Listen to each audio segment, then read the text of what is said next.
That's Mike. News at 9. अमेरिकी राष्ट्रपति Donald Trump ने भारत के साथ व्यापार समझौते की घोषणा की है। इस समझौते के तहत अमेरिका ने भारतीय वस्तुओं पर लगने वाले टैरिफ को 50% से घटाकर 18% कर दिया।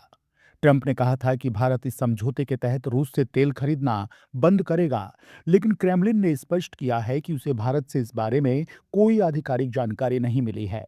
रूस के प्रवक्ता दिमित्री पेस्कोव ने कहा कि अमेरिका भारत संबंधों का सम्मान करते हैं, लेकिन रूस भारत की रणनीतिक साझेदारी को भी उतना ही महत्व देते हैं। पेस्कोव ने कहा कि दिल्ली के साथ द्विपक्षीय संबंधों को और मजबूत करना रूस के लिए सबसे अहम है।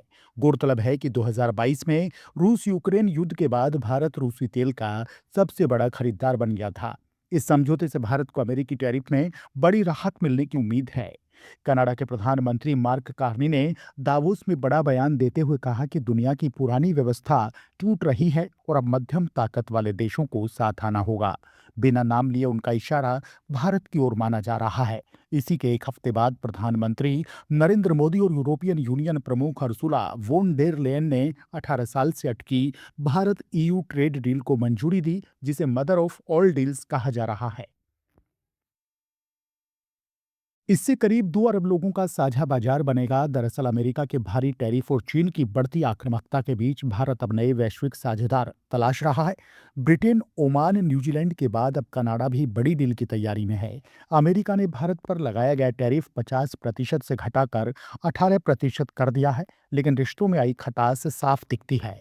विशेषज्ञों का कहना है कि भारत अब बहुपक्षीय साझेदारी के जरिए खुद को वैश्विक झटकों से सुरक्षित करने की रणनीति पर काम कर रहा है।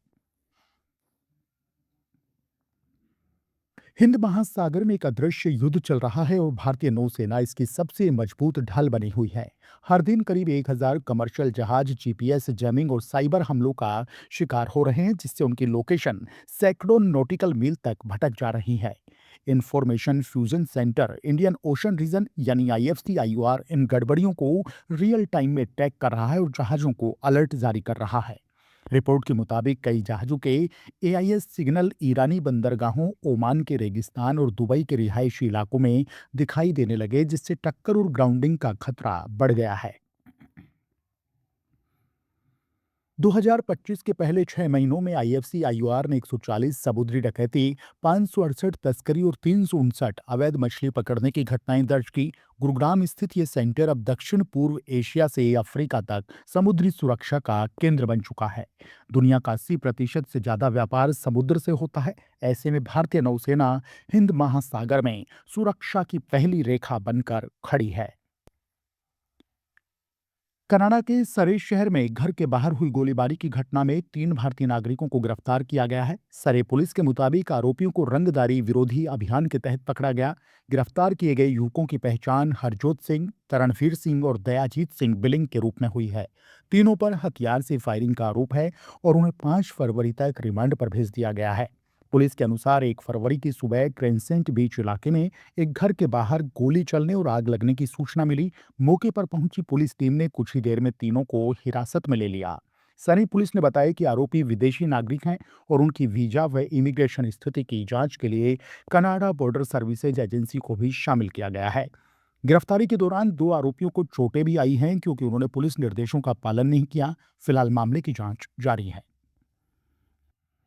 साइप्रस के राष्ट्रपति निकोस क्रिस्टोडोलाइड्स मई के अंतिम सप्ताह में भारत की आधिकारिक यात्रा पर आएंगे। ये दौरा दोनों देशों के बीच बढ़ते द्विपक्षीय संबंधों को और मजबूत करने के लिए किया जा रहा है।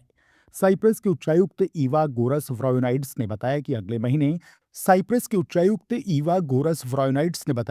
महीने साइप्रस के विदेश मंत्री भी भारत का दौरा करेंगे, जिसके बाद राष्ट्रपति की यात्रा होगी। व्रायोनाइड्स ने प्रधानमंत्री नरेंद्र मोदी के पिछले साल जून में साइप्रस यात्रा का जिक्र करते हुए बताया कि उस दौरान एक संयुक्त कार्य योजना पर हस्ताक्षर किए गए थे, जिसमें अगले 5 वर्षों में सहयोग के प्रमुख क्षेत्रों की पहचान की गई थी। इन क्षेत्रों में पर्यटन, वाणिज्य, शिक्षा, डेस्टिनेशन वेडिंग, फिल्म उद्योग और रक्षा शामिल है। आप सुन रहे थे let's make more than radio. Follow कीजिए हमें हमारे सोशल मीडिया प्लेटफॉर्म्स पर। It's time for news. It's time for more than radio. Presenting the first radio news app, Let's Mic. Let's Mic.